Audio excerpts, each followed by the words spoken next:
Hello, everybody, and welcome to the very first interview here on the Everyday Bitcoin podcast. I'm joined today with Mr. Nathan Day, the co-founder of the great app BTC Map, which obviously, for those who don't know, displays all of the merchants that accept Bitcoin on a map, leveraging OpenStreetMaps. Maybe Nathan will correct me on the name of that because I always forget it. But we're talking to you today on October 15th, 2025 at block height 919,229. And also, a cool way to measure this is that we are at currently 18,417 merchants pinned on BTCmap. So welcome to the show, Nathan.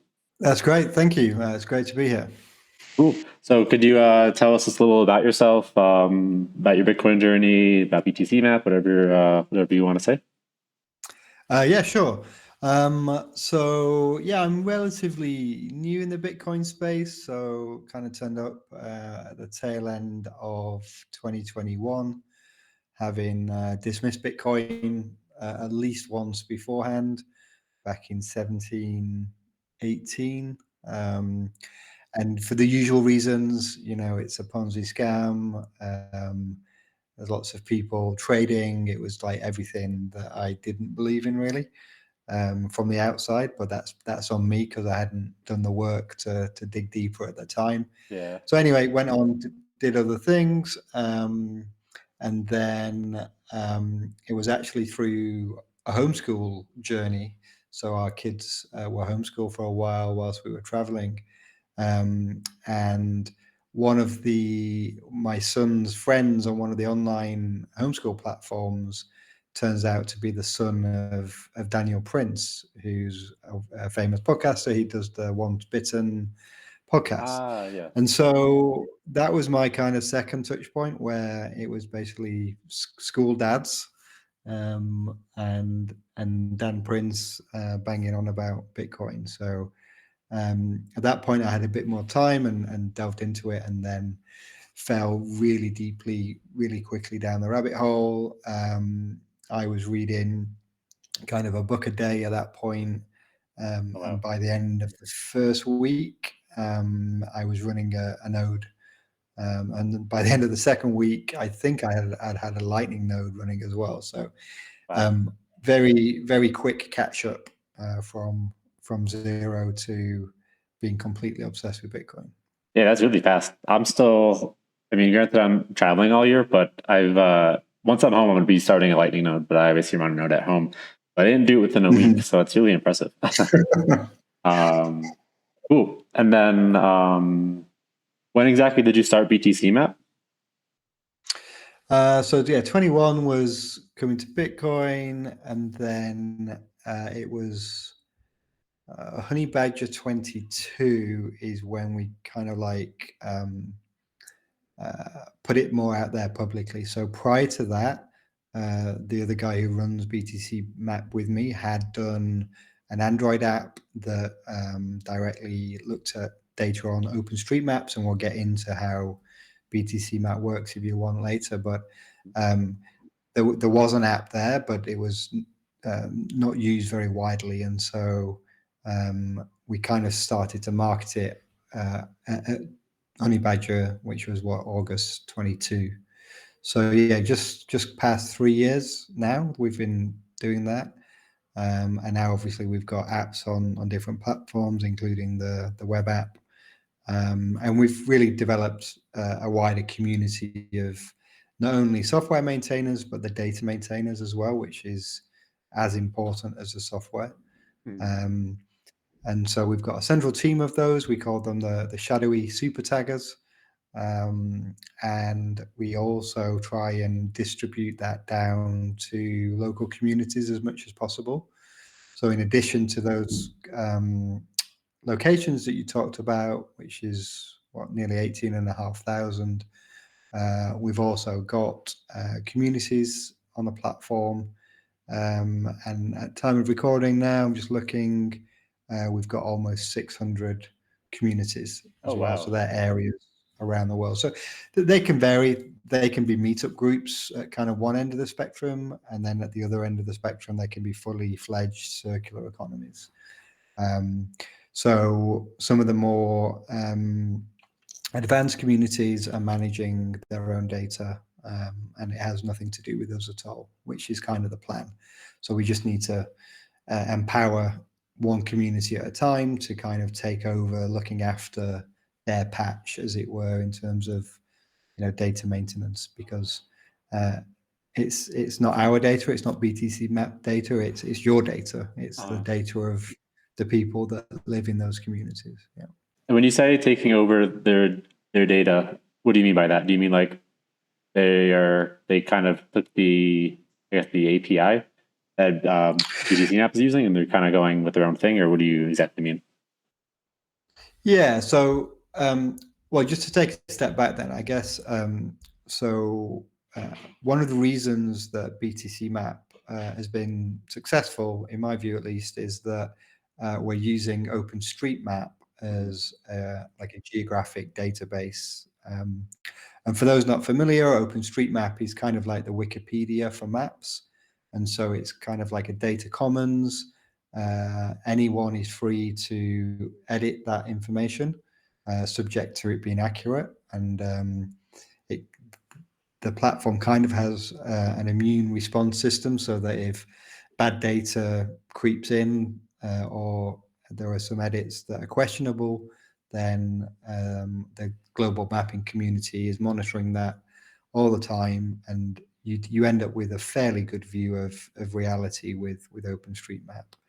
And so in terms of the data maintenance, then what we've done is focused on specific Bitcoin tags that you can add to that data. So if you're a coffee shop and you suddenly start accepting Bitcoin, then we or anyone can add those Bitcoin tags to the OpenStreetMap database, and there's tools and user interfaces to do that, and then those places will be shown within the BTCmap clients, so our Android app, the web app, or the iOS app, but also will be shown in any clients that embed the map. So, for example, we've got Wallet Satoshi, Aqua Wallet,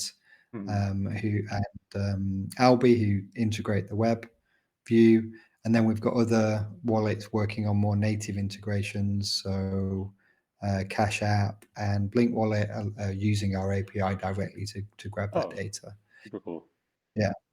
So, but in terms of the data maintenance, because we've got that OpenStreetMap ecosystem, then some of the more advanced communities who are monitoring that data themselves, so the El Salvadorian ones are really good at this, as just off the top of my head. And they are maintaining that data directly within OpenStreetMap. And so they're re-verifying merchants, they're taking merchants off that have closed or no longer accept Bitcoin, and they're adding new merchants as well. And that's all happening without any intervention at all from the BTCmap team, other than some of the tooling that we have. Yeah, which is awesome. Obviously, community driven, as Bitcoin is in general. And then, do you have like a technical background, or was it hard? Like, were there any big challenges to getting BTCmap started or anything, or how'd you go about that? So yeah, my background is somewhat technical. So I've worked in software engineering all my professional career. So what's that? 25 years in software engineering.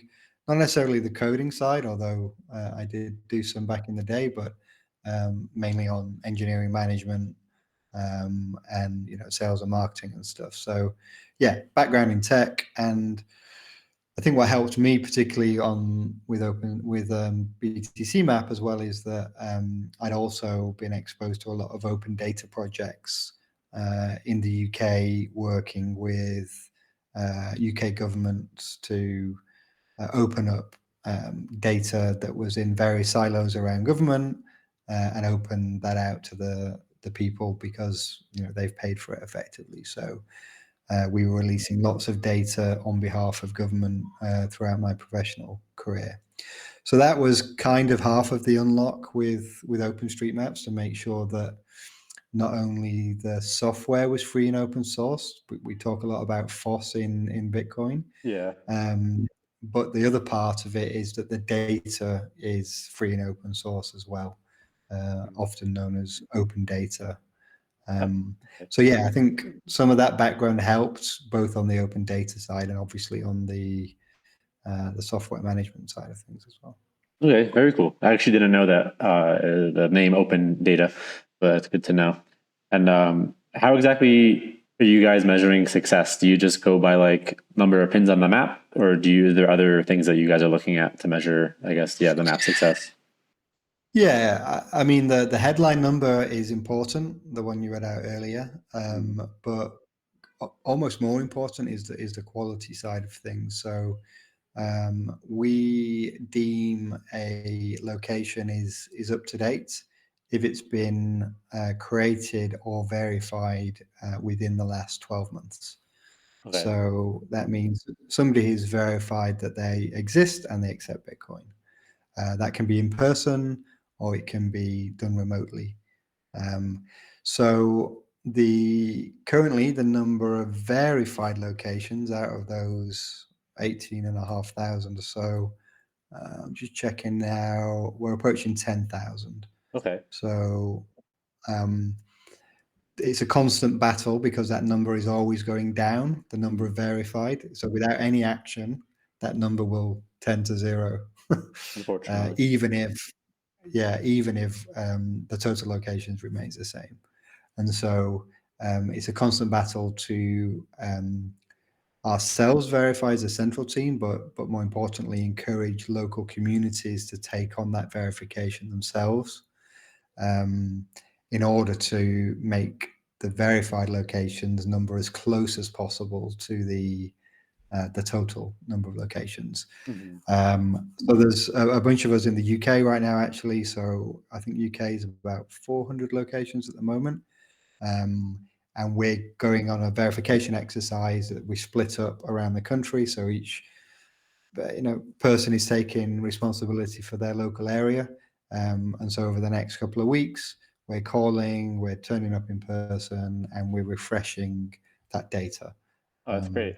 But yeah, it's good, but it's a never-ending activity that will have to be done forever to make sure that the user experience is the best. Because the worst thing as a Bitcoiner, and I've had it happen myself a few times, is where you go out of your way to make a detour or an extra trip to spend some Bitcoin at a barber or a bar or a coffee shop that you wouldn't have ordinarily gone to. And you've dragged the family there. You're 1 hour out of your journey. Yeah. And you turn up. They say, "Oh no, we don't accept Bitcoin anymore. We did that a year ago, and we don't do it anymore." So that's the worst experience. And so data quality is a high priority for us. Yeah, unfortunately, that's happened to me as well with going because I always, whenever I go somewhere new, and obviously this whole year I've been traveling, but I travel a lot when I'm home for work a lot. Nonetheless, whenever I'm somewhere new, look at the map, see where I can go support. Obviously, go out of my way, and obviously it's always a bummer when someone's like, "Oh yeah, no, we used to." But yeah, and normally when that happens, I do go online and do remove them from the map. Unfortunately. But and it's even been a thing because I don't know how much you know, but you know about BTC Isla? Have you heard of BTC Isla, the community in Isla Mujeres? In Mexico, yeah. Yeah, so I've been involved with that. Been there twice this year, helping out Isa, who's awesome. And unfortunately, we've had to remove a couple of merchants of late because they were, for whatever reason, one reason or another, they unfortunately had to stop accepting. But we're at like 30 places on the island now. Just super cool. That's really good for an island that size as well. And we've seen various initiatives over the last 3 years or so where you get these sudden hotspots of growth. And some stick and some don't stick. And we found that it's really the more organic, grassroots-led initiatives that tend to stick around. There've been some initiatives whereby merchants have been financially incentivized to accept, put this QR code in your window and we'll give you $10 type thing. Yeah. Which, why wouldn't a merchant say, yeah, I'll put that in my window and I'll take $10? And so, that's great. And maybe they accept Bitcoin for a week or so, but, somebody goes there a year later and there's a faded QR code on the window, and they're like, oh no, I've forgotten all about that. I don't even know what that is anymore. And so, yeah, you have to be careful in terms of how merchants are incentivized. And the other end of the spectrum, if you look at Bitcoin Berlin in El Salvador, up in the mountains there, very much a grassroots adoption story there. Lots of locals exchanging with locals, and a good variety of merchants there. And I think they're now at, I don't know, something maybe approaching 200 merchants there. And that's been a slow and steady grind for 2 or 3 years now. Yeah, I wrote an article just for my website about like places to go in El Salvador that aren't the Bitcoin beach. So I did some research on Berlin, and Berlin's actually, I believe, like a much larger economy and community than El Zonte, the Bitcoin beach. But obviously, it is. Yeah, Bitcoin beach it's the most famous. But yeah, Berlin's massive. Hopefully, it's kind of in the middle of nowhere. Have you been there? Yeah, I went a couple of years ago. So was it Adopting Bitcoin 23? Yeah, 23, Right. I think it was. So yeah, went to the conference there, talked about BTCmap, and then headed down to Zonte, which was great. But then, and I think the Bitcoin Berlin guys were just getting kind of quote famous at that point, and so they'd spoken at that conference, and so me and a friend of mine managed to go there before the conference. So it was kind of like the quiet before the storm, and we met the guys that run it and a couple of the expats that were helping out as well. So yeah, very fond memories of going up there and buying gas for the pickup with Bitcoin and stuff. So yeah, it was a good experience. Yeah, it's super cool. Next time I'm in El Salvador, I'll definitely have to go to Berlin, even though it's a little out of the way. But it'll obviously be worth it. Unfortunately, I wanted to go to Adopting Bitcoin this year, but unfortunately, I'll be back home and working. But yeah, maybe next year. Hopefully, I'll be at Plan B in January. I was at Plan B last year in El Salvador. Well, this past January, not last year, but this past January. Super cool. And I guess on that note, do you have any like tips or advice for people in regards to using BTCmap? And like, I don't know, obviously there's a way to submit stuff via the website for the taggers to add. But I guess in terms of verifying, do you have any like advice or tips for people that are using it or to use it better and to improve it? Yeah, there's kind of like two modes really. There's almost like the noob mode. If you're new to BTCmap or OpenStreetMap, and if you're adding a place, you can simply just fill out the details in a simple web form, and then that will raise a ticket in our system, and then one of the shadowy super taggers will go and do the work in OpenStreetMap and add that once they've verified it. So they'll call the place, they'll email the place, they'll make sure that it's legit before they add it, because that's on them, when they're adding it. And same with verification. You can click on any pin on the map and hit verify. If it doesn't exist, or if you're just verifying that it does exist and are confirming it, and again, that will create a ticket on our side, and somebody will go and update the details and the date that was last verified on that. So start there, and please do verify. A positive verification is also good. So if you went to a place and it existed, then hit that verify button, because that keeps that recency up and helps others. And then there's other things you can do. So a good signal for verification is either to boost the location. So for a small, I think it's 500 sats or so, you can boost the location, or you can make a comment on that location to help others.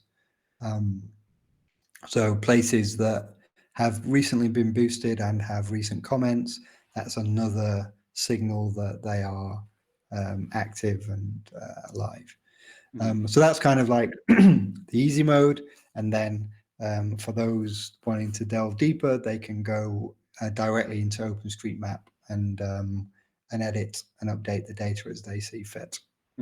Yeah, which is what I do whenever I possibly can. So yeah, for those listening, make sure if you go to a place, make sure you verify, and also if obviously verify for the negative way if they don't accept it, so you can save your fellow Bitcoiners time from going out of their way than being sad. Yeah. And that's more important than anything, as we discussed before. I mean, we often get, or sometimes get, people will complain on social media saying, your app's crap, I went to this place and it didn't exist, and terrible experience.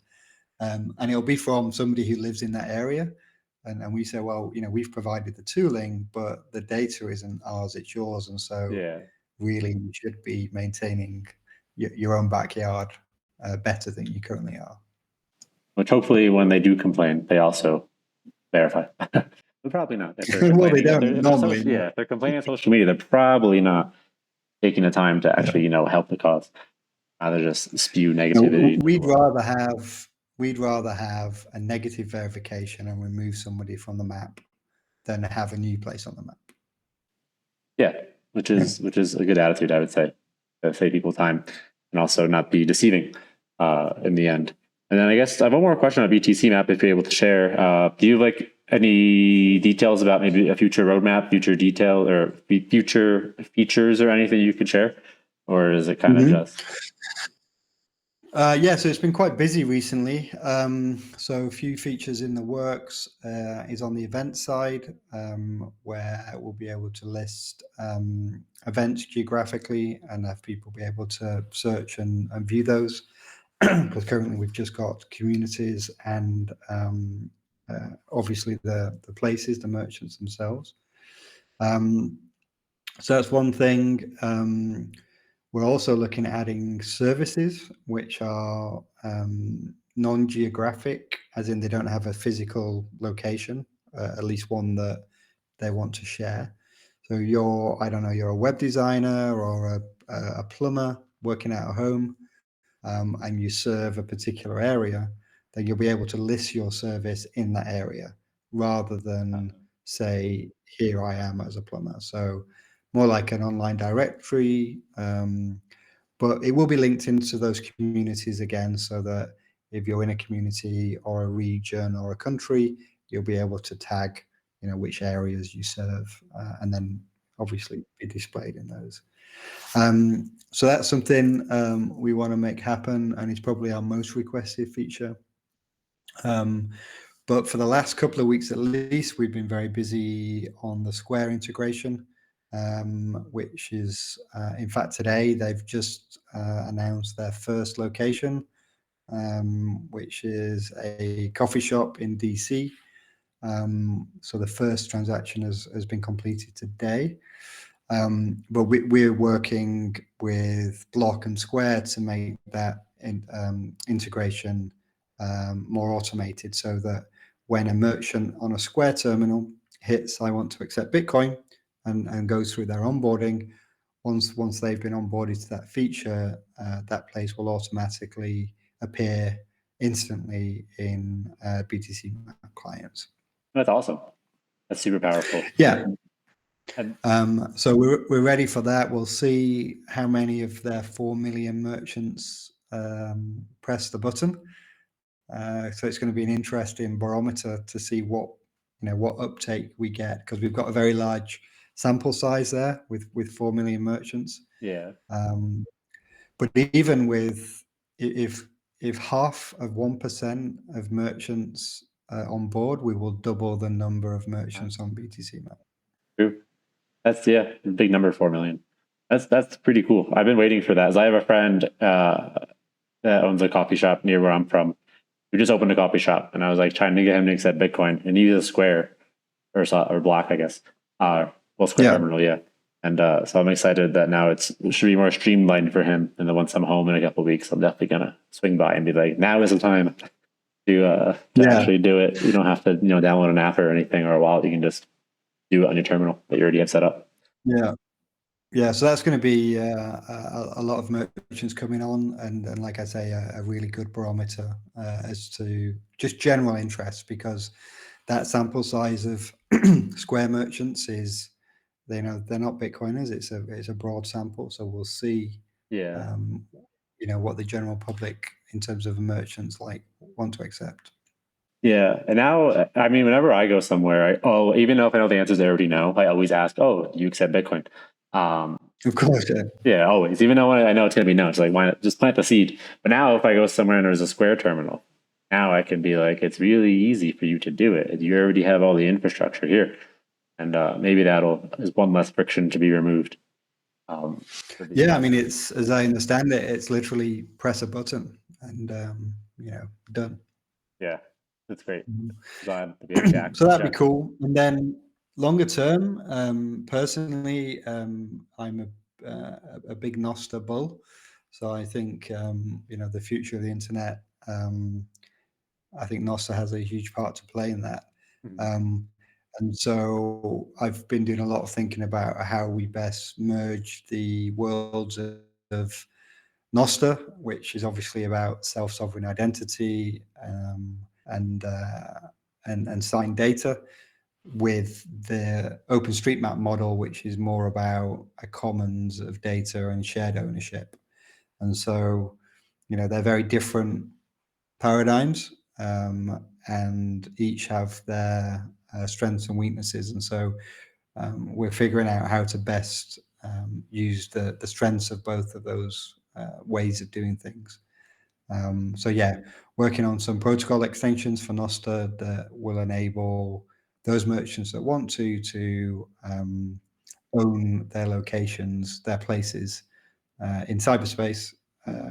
Whereas currently, if you're using Google Maps or OpenStreetMaps, you don't own that information. You can edit it, you can maintain it, but you don't own it. Yeah, I think that'd be really cool and important. Yeah, obviously, if, one day it would be awesome if all businesses and everybody obviously had was on Nostr and had their own set of keys, and everyone had control over all their stuff. And yeah, that's really cool. I'm excited to see what you guys are coming up with. Yeah, I think it'll happen, but it's a bit like, I don't know, if you said in the mid-70s that every business will have an email address and your coffee shop would have an email address, and people would laugh at you. But Mhm. I think within the next decade or so, everyone will have a key pair. Yeah. And so they will be able to own that. So that'd be cool. And then that obviously then unlocks a lot of the social side of Nostr as well, in terms of zapping and commenting and reviewing and all of the other interoperability you get by using what is an open protocol. Mhm. Agreed. Agreed. I think a lot of this adoption, well, at least actually we could transition into this as well, but I think the biggest hurdle for adoption for both Bitcoin and Nostr is literally just education and people not being aware that the problem exists. Therefore, they don't see the solution because they're not aware that it is a solution to the problem.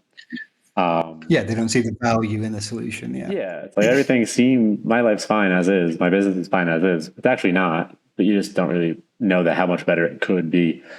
So on that note, obviously, since you were involved with BTCmap a lot, I assume, do you do a lot of orange filling back home? A lot of merchant adoption? Where possible, yes. I mean, there's only so many areas in the day, so I've tended to leave the UK adoption alone. I am involved in some groups and stuff, but yeah, in my locale, you could probably work out where I live based upon the merchants around my area. So yeah, I mean, I always ask like you, even if, and especially if sometimes I know the answer is going to be no.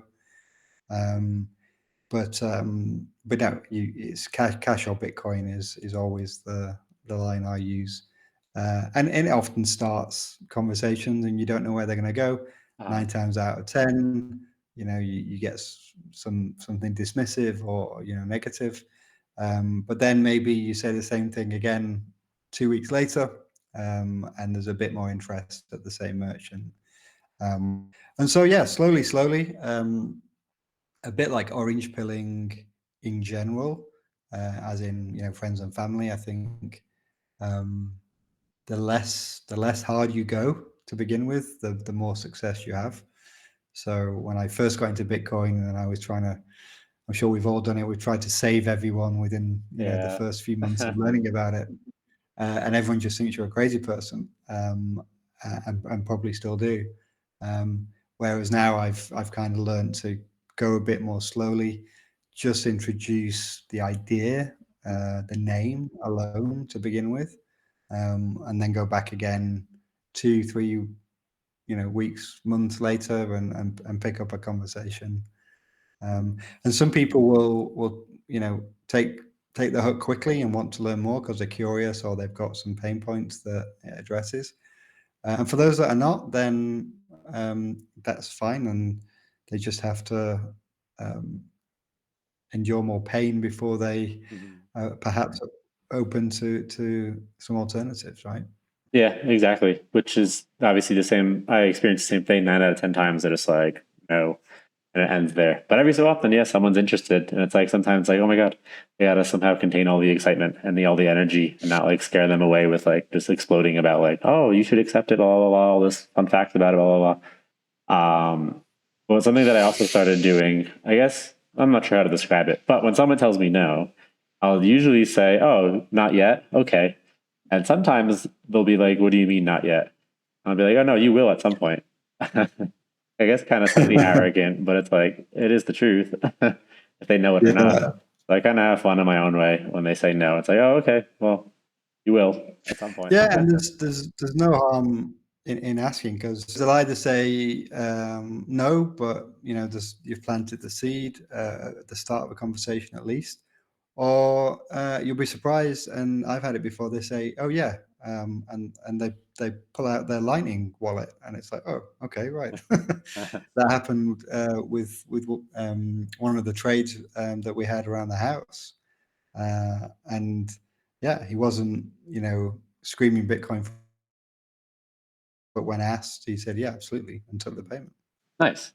That's awesome.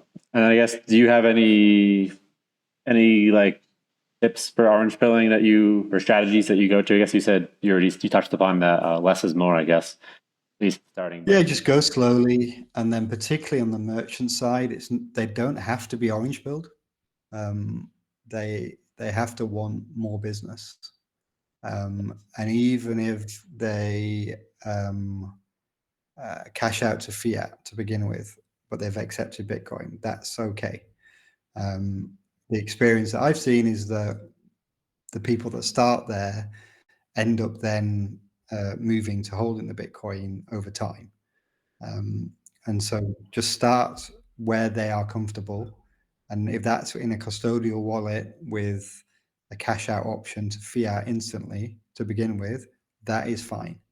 And then we can move them into running their own node and running their own Lightning liquidity down to their various locations and stuff in time.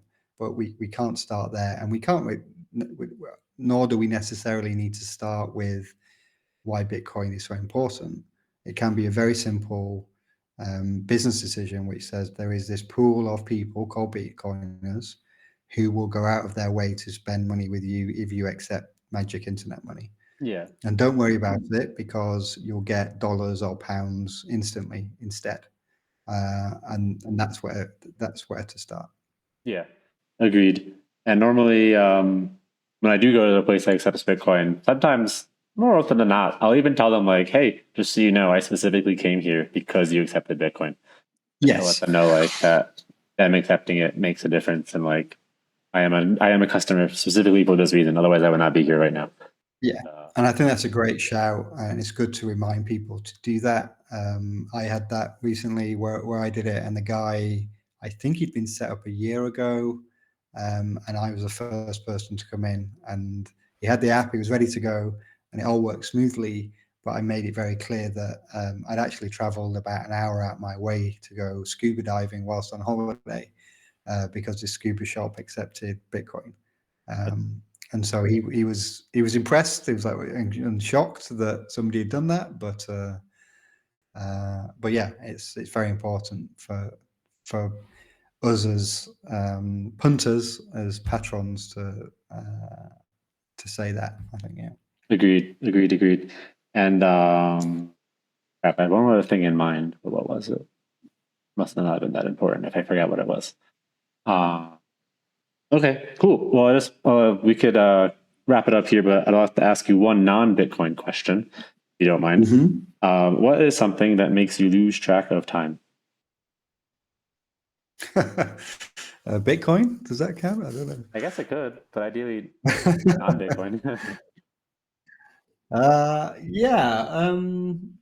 Yeah, just getting into the detail on something. So yeah, if something gets my eye, it doesn't necessarily matter what it is, but if it catches my attention and it's new and it's shiny and it's interesting, Bitcoin was all of those things, by the way, and continues to be. But yeah, I can lose like serious amounts of time and forget about all the other things around me. So Same. Yeah, whenever there's something new and exciting, like, oh my God, just head first, consume it, obsessed with it. Like Bitcoin. Still going strong. Cool. Well, thank you so much, Nathan, for coming on the show. Is there anywhere you like to send anybody or the listeners? Just head to btcmap.org. You'll find all the socials there. And yeah, obviously the main map and everything. So you head over there. If you want to get involved, you'll see some links to our Discord server where most of the coordination's done. So you can hop in there and learn how to become a shadowy super tagger. Sweet, cool. And I'll put those links in the description. Cool. Well, thank you so much, Nathan. Is there anything else you want to finish up with? No, just to say thank you. Appreciate you having me on. New pod, I think, is a very important pod in the space, focusing on everyday money. And I think we're all going to see over the next 6 to 12 months more and more coming out around this topic of everyday money. Agreed. Hard agree. Yes, gradually, then suddenly. The future is bright. Cool. Well, thanks everybody for listening, and thank you again to Nathan, and we'll catch you next time. Bye.